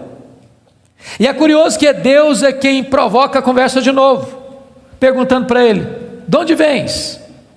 Satanás responde: de rodear a terra e passear por ela. Sabe o que ele está dizendo? Não mudei minha agenda, estou fazendo o que eu sempre fiz, eu estou por aí, eu estou de olho, estou antenado, estou vivo e ativo no planeta Terra, estou procurando uma brecha, estou procurando alguém para devorar. E Deus cutuca outra vez, perguntando assim: observaste o meu servo Jó? E Deus dá o currículo de Jó sem alterar uma vírgula: não tem ninguém na terra semelhante a ele, homem íntegro, reto, temente a Deus, que se desvia do mal. Me incitasses contra ele sem causa para o destruir, mas ele permanece íntegro. Sabe o que Deus está dizendo? Satanás, suas teses são mentirosas, suas teses são falsas. Jó provou que me ama mais do que o dinheiro, mais do que a família. Jó provou que me ama não por aquilo que eu dou para ele, mas por quem eu sou. Aí Satanás levanta a terceira tese: pele por pele, e tudo que o homem tem dará pela sua vida. Toca-lhe nos ossos, toca-lhe na carne, e verás se não blasfema contra ti na tua face. A terceira tese de Satanás é essa: ninguém ama mais a Deus do que a si mesmo. Sem que Jó soubesse, Deus constitui Jó em seu advogado na terra, e coloca nas mãos de Jó a defesa da sua reputação. E diz para Satanás: pode tocar nos ossos dele, pode tocar na carne dele, só não podes tirar a vida dele. Satanás é um ser limitado, e limitado por Deus. Ele só pode ir até onde Deus o permite ir, e nem um centímetro a mais. Mas com a permissão de Deus, Satanás sai dali para colocar uma doença maligna em Jó, ferida do alto da cabeça à planta dos pés. E eu imagino essa cena: Jó está falido, Jó está enlutado, e agora o seu corpo começa a ficar chagado, feridas vão arrebentando por todo o seu corpo. seu corpo fica cheio de pus, sua pele vai ficando necrosada, ele vai ficando mal cheiroso, ele é uma chaga viva, ele é um aborto vivo. E diz a Bíblia que outras bolhas vão se formando, e ele precisa pegar um caco, talvez de telha, para raspar sua pele necrosada. Bolhas vão se formando e se formando, e ele tem que morder nessas bolhas para tentar aliviar a sua dor. Ele não consegue comer, ele não consegue dormir, a dor não dá pausa, não dá trégua, e ele vai ficando magro, magérrimo, macérrimo, encarquilhado, de couro furado pelas costelas em ponta, no auge da sua dor, do seu desespero. A sua mulher olha para ele, um espectro humano, uma chaga viva, se revolta contra Deus e diz: ainda conservas a tua integridade, Jó? Amaldiçoa o teu Deus e morre. Deus não é digno de ser adorado no sofrimento. Acaba com isso, tenha hombridade e coragem de dar cabo da sua vida. E Jó responde para ela no capítulo 2, verso 10: tu falas como uma louca. Nós temos recebido o bem de Deus, não receberíamos também o mal? Em tudo isso, diz o texto, Jó não pecou contra Deus com os seus lábios. Ele derrota aqui a terceira tese de Satanás. Ele provou que amava mais a Deus do que a si mesmo. Ele provou que ele servia a Deus não por aquilo que Deus dá, mas por quem Deus é. Mas confira comigo capítulo 2, versículo 11. Aí vieram os amigos. Ele faz Bildade e Zofar. Combinaram ir juntamente condoer-se de Jó, para consolá-lo. Diz o verso 12 que eles levantaram de longe os olhos, não reconheceram Jó. Eles ergueram a voz e choraram, cada um rasgou o seu manto, lançou pó sobre a cabeça. Sentaram-se com Jó na terra 7 dias e 7 noites. Nenhum lhe dizia palavra alguma, pois viam que a dor de Jó era muito grande. E eu quero fazer uma pergunta para você: esses homens eram amigos de Jó? Esses homens eram amigos de Jó? É claro que eram. É claro que eram. Qual foi o problema desses homens? O problema desses homens é que num dado momento eles começaram, entre aspas, a fazer teologia. Eles começaram a lucubrar. Eles começaram a desenvolver uma espécie de lógica simples. E a lógica deles era essa: toda causa tem um efeito e todo efeito tem uma causa. Eles pensaram: para Jó estar sofrendo, ele deve ter feito coisa errada. Mas para ele estar sofrendo muito, ele deve ter feito muita coisa errada. Mas eles não só pensaram, eles falaram. Mas eles não só falaram, eles falaram para Jó. E eles assacaram contra Jó os mais pesados libelos acusatórios. Chamaram Jó de adúltero, chamaram Jó de ladrão, chamaram Jó de louco. Falaram para Jó que Deus havia matado os filhos dele por causa da loucura dele. Falaram para Jó que ele tinha ficado rico porque tinha roubado os órfãos e as viúvas. E eles foram massacrando Jó, e eles foram cravejando Jó com as suas setas mais venenosas, e eles foram esmagando Jó com as suas críticas mais desumanas e cruéis. Eles foram passando Jó debaixo do rolo compressor da impiedade. O que Jó fez? O que você e eu faríamos? Ele começa a perguntar assim para Deus: por que, meu Deus? Mas por que eu estou sofrendo? Mas por que a minha dor não cessa? Mas por que os meus filhos morreram? Mas por que eu não morri no ventre da minha mãe? Mas por que eu não morri ao nascer? Mas por que os seios da minha mãe não estavam murchos de leite para eu morrer de fome? Mas por que o Senhor não me mata de uma vez? Ele levantou os céus 16 vezes esta mesma pergunta: por quê, por quê, por quê, por quê? Ele levantou aos céus 34 queixas contra Deus. Mas você sabe que o universo não é infinito, porque a infinitude é um atributo exclusivo de Deus. Mas os astrônomos afirmam que o nosso universo tem mais de 93 bilhões de anos-luz de diâmetro. O que significa isso? Significa que se você pudesse voar à velocidade da luz, 300 mil quilômetros por segundo, nessa velocidade você demoraria mais de 93 bilhões de anos para ir de uma extremidade à outra do universo. Pois Deus criou tudo isso, Ele é maior do que tudo isso, Ele é seu Pai, e Ele está dizendo, Ele tudo pode. Pergunte a um astrônomo quantas estrelas existem. Sabe qual é a resposta dele? Eu não sei. Mas eles afirmam categórica e insofismavelmente que há mais estrelas no universo do que grãos de areia em todas as praias e desertos do nosso planeta. Vá um dia à praia, encha a concha da sua mão de areia, leve para casa, bote numa tábua de vidro e conte quantos grãos de areia você consegue colocar na concha da sua mão. Há mais grãos de areia, há mais estrelas no firmamento que todos os grãos de areia de todas as praias e desertos do nosso planeta. Deus não apenas criou todas elas, Deus conhece cada uma delas pelo nome. E por ser forte em força e grande em poder, quando as chama, nenhuma delas vem a faltar. Este é o seu Deus, Ele tudo pode. Mas não é apenas o macro-universo que nos impressiona, não, o micro também. Se você for hoje na sua casa, lá no quintal ou na varanda que tem uma planta, tire lá uma folha, por mais tenra e delgada que ela seja, ela é tão complexa quanto a região metropolitana da Grande Campinas.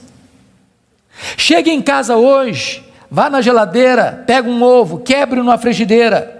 Aquela gema é mais complexa do que qualquer máquina que o homem jamais inventou.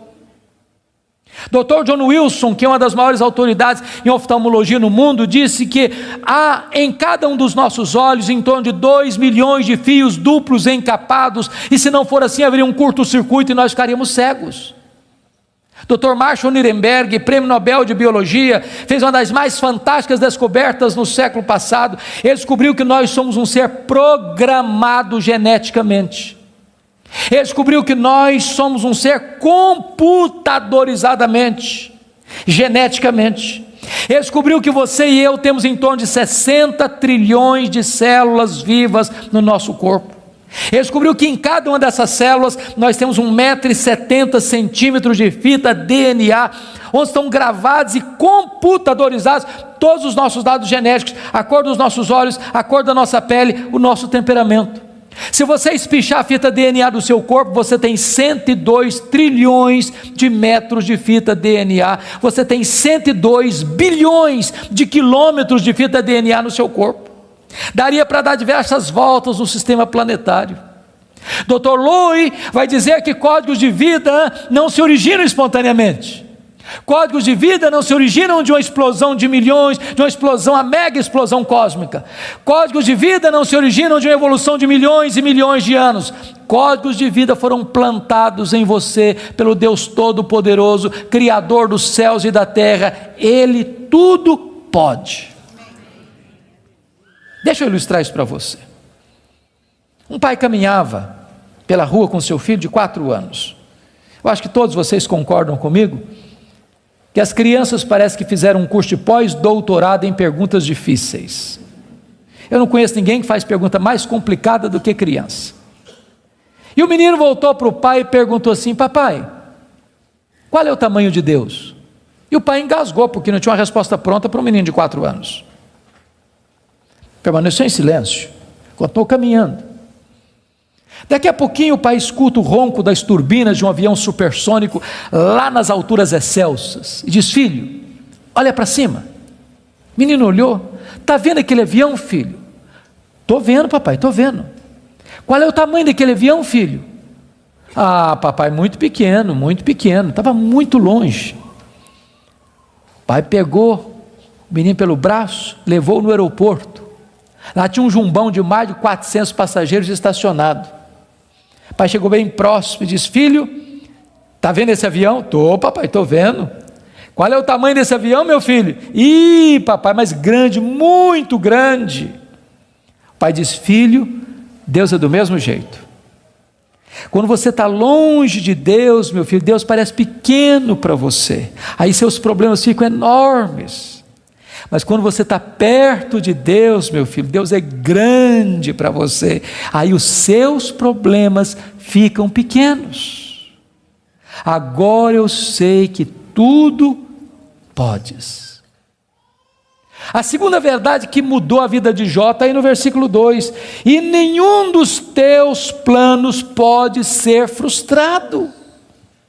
Irmãos, não tem acaso, não tem sorte, não tem azar, não tem determinismo, não tem feitiço, não tem esse negócio de olho gordo. Você não precisa ter medo de sexta-feira 13. Você sabe que a mão de Deus dirige o seu destino. Nem um fio de cabelo da sua cabeça pode ser tocado sem que Deus saiba, sem que Deus permita, sem que Deus tenha um propósito. Quando você entende que Deus governa o universo, que Deus governa até uma folha que cai no outono, que nenhum pássaro, nenhum pardal pode cair ao chão sem que Deus saiba e permita, você vai entender que você não é uma lasca de lenha jogada no mar da vida, empurrado de um lado para o outro ao sabor das circunstâncias. A sua vida está nas mãos daquele que está assentado na sala de comando do universo. Ele está no controle. Não há acaso, não há azar, ele dirige o seu destino.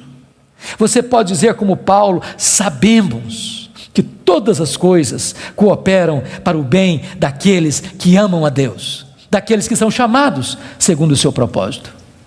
A terceira verdade que mudou a vida de Jó está aí no versículo 3, confira comigo. Ele diz assim: na verdade eu falei do que eu não entendia, coisas maravilhosas demais para mim. Ele reconhece a limitação do seu conhecimento. Mas para você entender isso aqui, eu lhe daria um conselho, se é que posso. Tira um sábado, tira um feriado, dá uma lida em Jó numa sentada só. Você vai descobrir coisa maravilhosa. Você vai descobrir que Jó, ao longo do livro, fez 3 coisas. Ele perguntou, ele se queixou e ele se defendeu. 3 coisas que ele fez.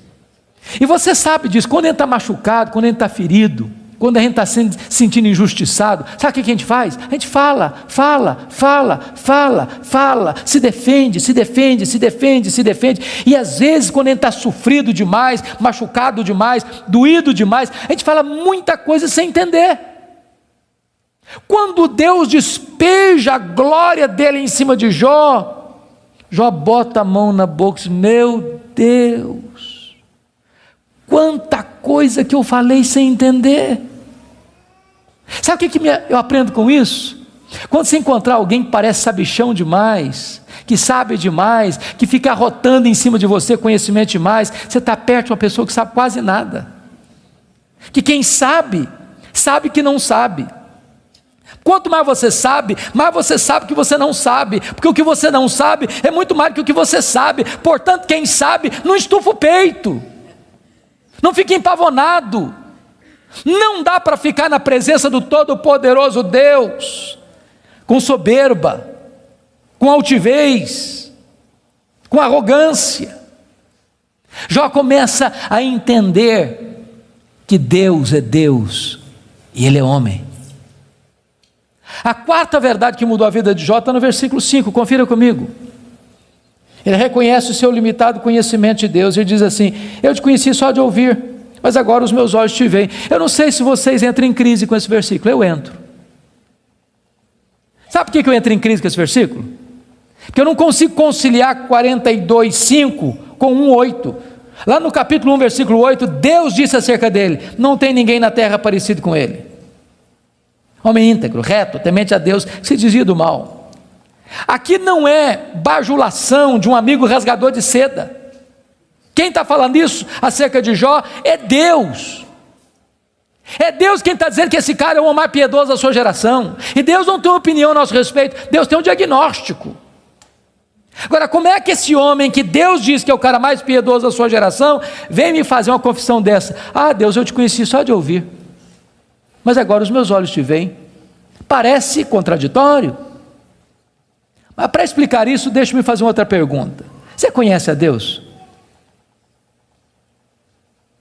Você conhece a Deus? Quanto você conhece? Quanto? Quanto você conhece a Deus? Deixa eu ilustrar.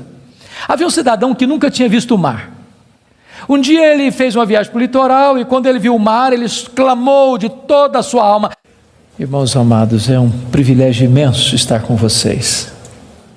E a minha oração é que nesta noite Deus, na sua bondade, derrame graça sobre nós e nos edifique pela sua palavra.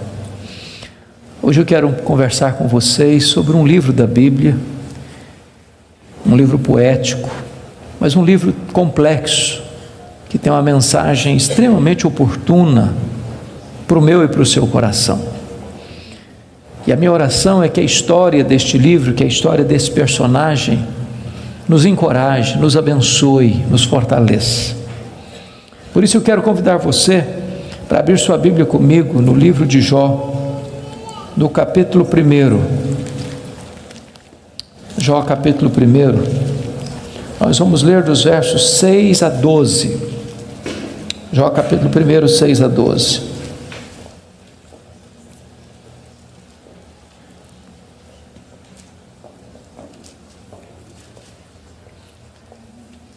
Está escrito: num dia em que os filhos de Deus vieram apresentar-se perante o Senhor, veio também Satanás entre eles.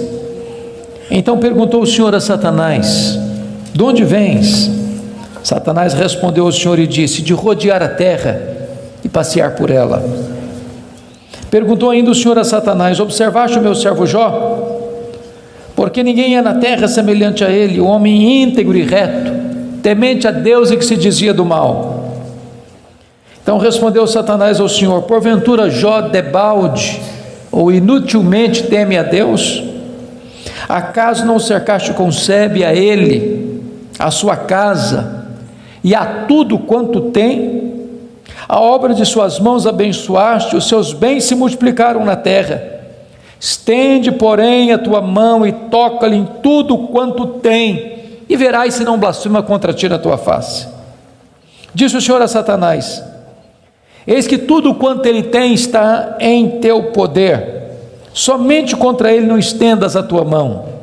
E Satanás saiu da presença do Senhor. Agora capítulo 2, versos de 1 a 6. Num dia em que os filhos de Deus vieram apresentar-se perante o Senhor, veio também Satanás entre eles apresentar-se perante o Senhor. Então o Senhor disse a Satanás: de onde vens? Respondeu Satanás ao Senhor e disse: de rodear a terra e passear por ela. Perguntou o Senhor a Satanás: observaste o meu servo Jó?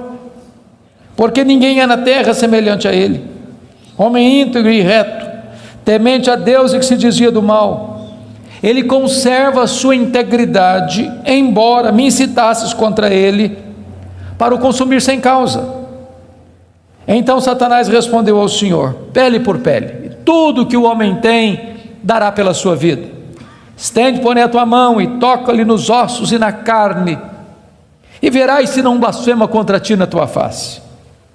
Disse o Senhor a Satanás: eis que ele está em teu poder, mas poupa-lhe a vida. Irmãos, esse texto registra este episódio da reunião de Deus com seus filhos, e eu quero crer que aqui são os anjos. Eu quero crer que esta reunião aconteceu nas regiões celestes. E a Bíblia não nos dá muitos detalhes, mas nos informa que Satanás apareceu por lá. E é curioso que quem provoca a conversa é Deus, perguntando para Satanás: de onde vens? Satanás responde: de rodear a terra e passear por ela. Satanás é uma espécie de turista inveterado. Ele está por aí, está de olho, está antenado, está procurando uma brecha, está procurando alguém para devorar. E Deus cutuca de novo perguntando assim: observaste o meu servo Jó? E Deus dá o currículo de Jó. Não tem ninguém na terra semelhante a ele. Em outras palavras, é o homem mais piedoso dessa geração. Homem íntegro. Íntegro é aquilo que você é com a porta do quarto trancada sem ninguém observando. Homem reto. Reto é aquilo que você é em público e todo mundo está vendo. Homem temente a Deus, princípio da sabedoria. homem que se dizia do mal, deliberadamente santo. Satanás poderia ter respondido assim: bom, esse eu não conheço ainda não, ando meio ocupado, tenho outras prioridades, quem sabe um dia eu dou uma olhada nele. Mas não foi a resposta de Satanás. Satanás respondeu assim: mas também puderas, desse jeito aí qualquer um te adora, tu tens abençoado a vida deste homem, tu tens cercado a casa deste homem com uma grande muralha de proteção, os bens deste homem multiplicam na terra, tudo que esse cara bota a mão vira dinheiro, desse jeito aí qualquer um te adora. E Satanás insinua duas coisas aqui. Primeiro, ele insinua que Deus precisa subornar as pessoas com bênçãos para receber delas adoração. Satanás insinua que ninguém adora a Deus por quem Deus é, apenas por aquilo que Deus dá. Satanás insinua que as pessoas só se aproximam de Deus por causa das bênçãos de Deus e não por causa do caráter de Deus. Satanás insinua mais. Ele insinua que Jó não é honesto quando adora a Deus. Ele insinua que Jó descobriu que religião é uma grande sacada, que esse negócio de religião dá lucro, que o vetor que move Jó em direção a Deus é o lucro. Mas se Deus tirar de Jó o que o próprio Deus deu para Jó, esse Jó blasfema, em vez de adorar. A grande pergunta é: o que um homem tem? Um homem tem família, um homem tem bens. Satanás diz para Deus: toca no que ele tem, e verás se não blasfema contra ti na tua face. Satanás levanta aqui duas teses. A primeira delas: ninguém ama mais a Deus do que o dinheiro. Segunda tese: ninguém ama mais a Deus do que a família. Sem que Jó soubesse, Deus constitui Jó em seu advogado na terra e coloca nas mãos de Jó a defesa da sua reputação e diz para Satanás: pode tocar no que ele tem, só não podes tocar na sua vida. Em outras palavras, Satanás é um ser limitado e limitado por Deus.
Ele só pode ir até onde Deus o permite ir e nem um centímetro a mais.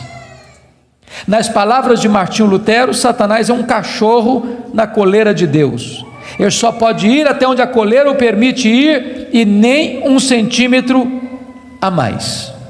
O nosso Deus manda no céu, o nosso Deus manda na terra, o nosso Deus manda no inferno.